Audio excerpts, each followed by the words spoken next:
podríamos tener algunos conflictos. Y lo que está claro es que hoy pusieron primera en la campaña en la provincia de Buenos Aires de cara al 7 de septiembre. Son 4 cortas, pero al mismo tiempo largas semanas de campaña hasta el 7 de septiembre que se vota en la provincia de Buenos Aires. ¿Querés ver a Kicillof con Raberta? Sí, por favor. Hace un ratito, Mar del Plata, puesta en escena con todos los candidatos, el gobernador Axel Kicillof lanzando la campaña en territorio provincial en Mar del Plata, distrito hostil hasta acá al propio peronismo. Estas son algunas de las imágenes. ¿Tenemos audio?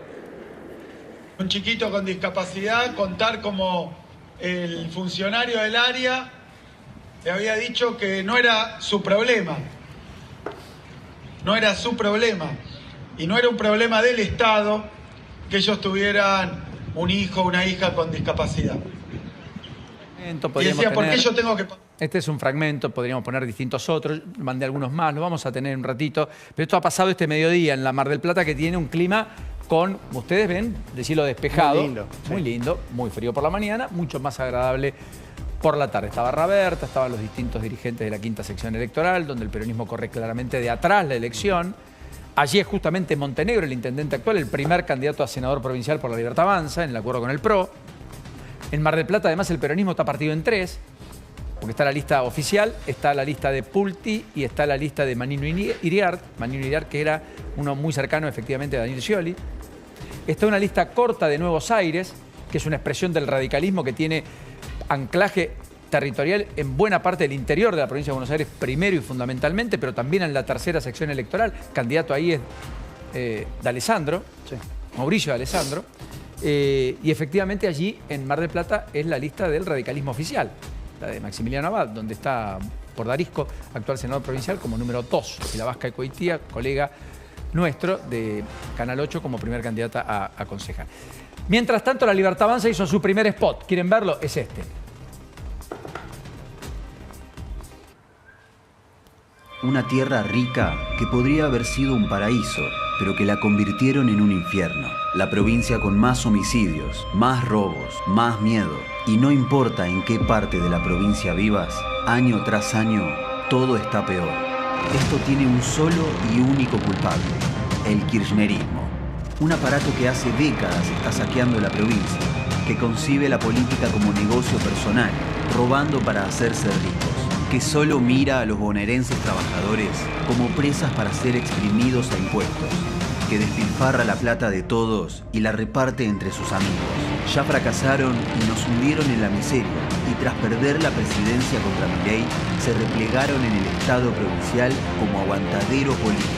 Pero ahora tenemos una oportunidad crucial. Armaron para el 7 de septiembre esta elección separada de la nacional para salvarse ellos y seguir arruinándonos la vida. Tenemos que levantarnos, ir a votar y que cada boleta violeta sea un grito de libertad. Nunca más a la inseguridad, nunca más a la corrupción, nunca más al clientelismo, nunca más impuestos que nos aplastan y no nos dejan progresar. Kirchnerismo, nunca más. Esto es un mes. Bueno, redobla la apuesta. Y es toda la simbología y es Santiago Caputo, creo yo. No lo sé, la verdad, objetivamente no lo sé.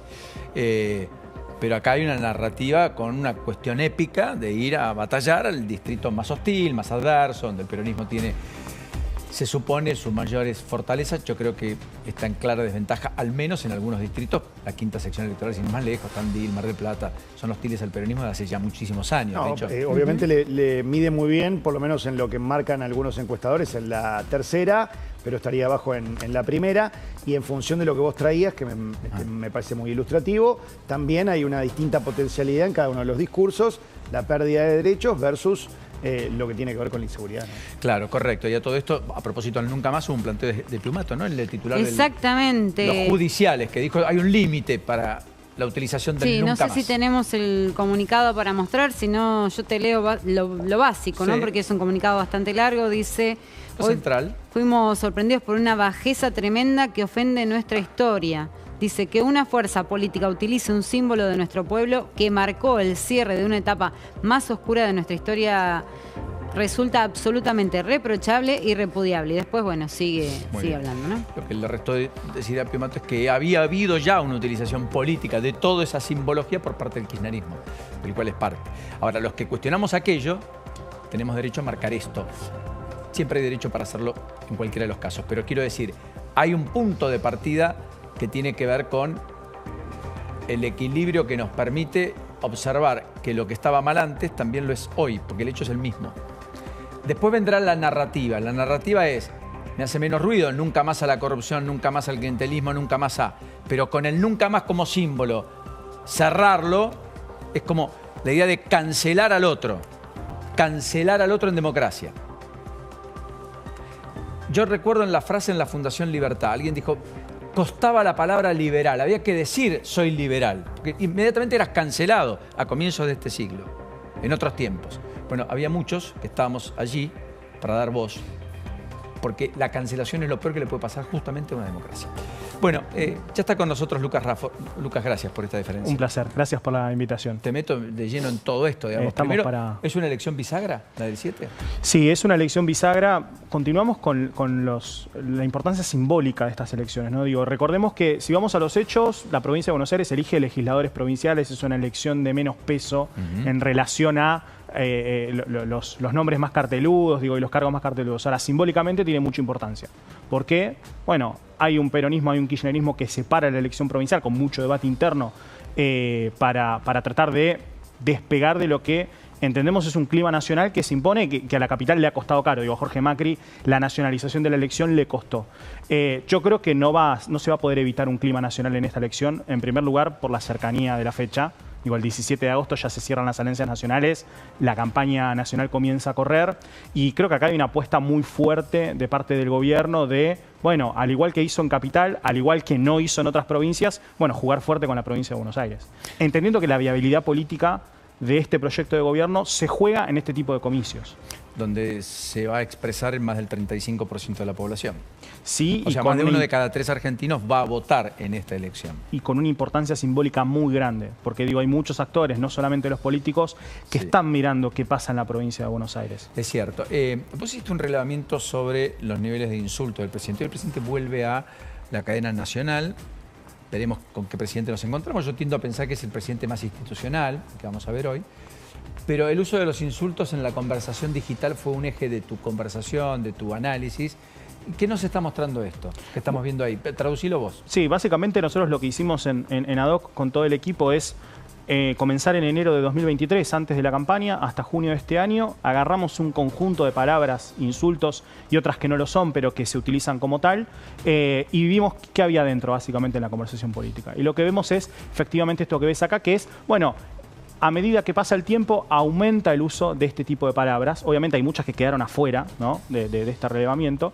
Pero lo que a nosotros nos llamó mucho la atención es que el pico de mayor agresividad estaba en la campaña electoral y eso no bajó después de que terminó la elección, sino que se mantuvo. Y de hecho, febrero de este año, con lo de Libra y con lo de Davos, fue el mes con mayor cantidad de insultos desde la campaña electoral.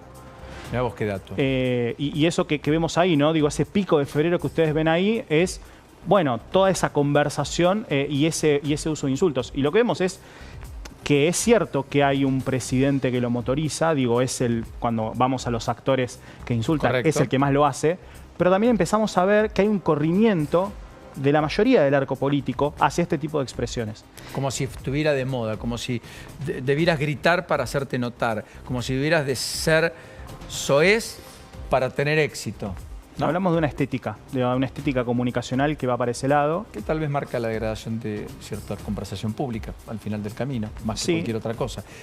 ¿Vos le crees al presidente cuando dice yo no voy a...? Porque hasta acá pareció ser casi una estrategia del presidente. Y además es exitoso cuando grita, sí, medimos la campaña, ¿no? Y es genuino. Yo esto lo charlaba incluso con algunos amigos. Me cuesta, sobre todo los que por ahí estando más politizados, lo hemos consumido, lo hemos visto al presidente desde cemento, digamos, ¿no? De ver cómo se exponía.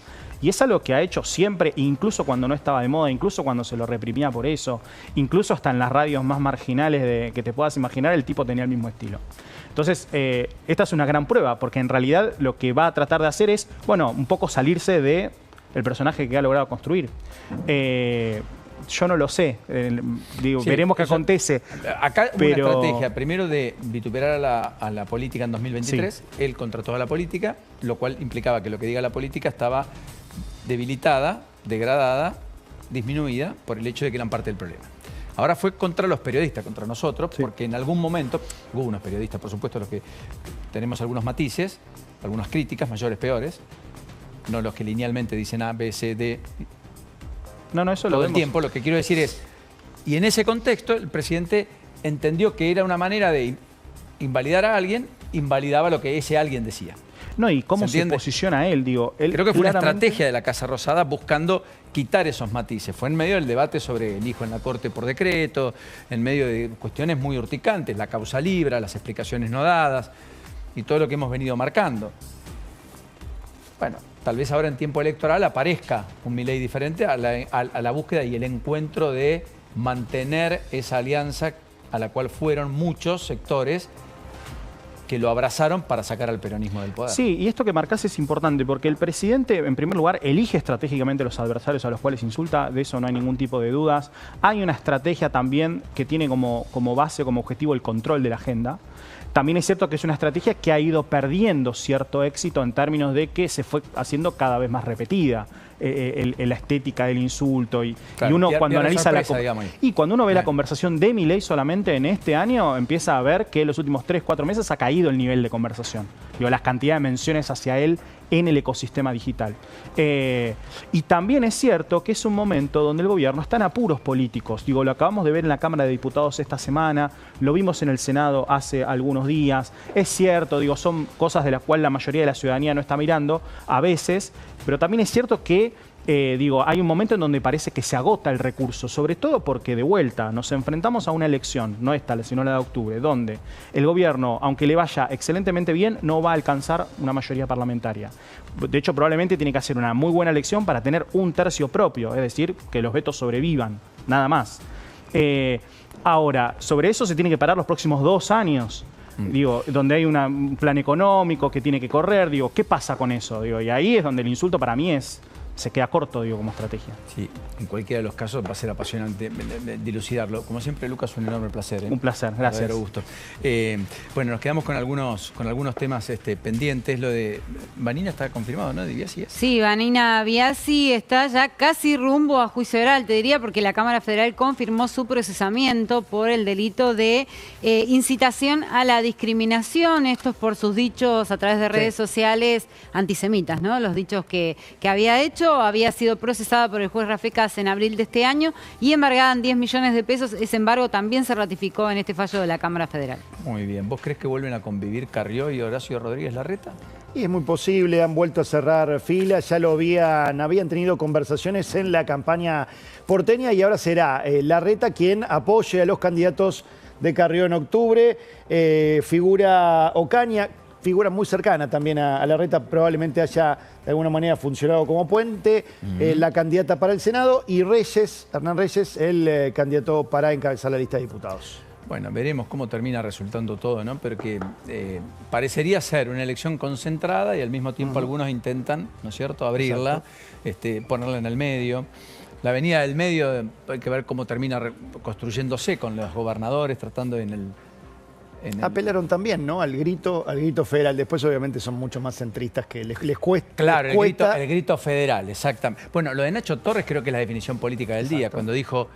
¿Cómo era tenemos la frase de Nacho Torres? La de Nacho Torres, el gobernador de Chubut. Porque la frase creo que es...